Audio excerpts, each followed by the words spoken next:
জাতীয়তাবাদী দল বিএনপির মনোনীত জাতীয় সংসদ সদস্য বাংলাদেশ 32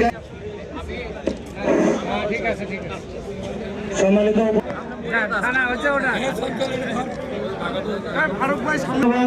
উপজেলা পরিষদের পক্ষ থেকে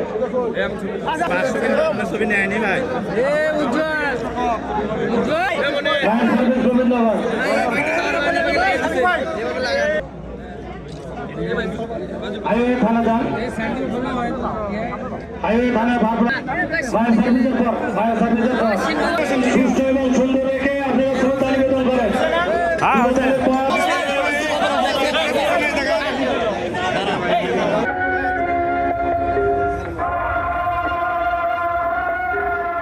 গোবিন্দগঞ্জ থানা পৌর কলেজ শাখা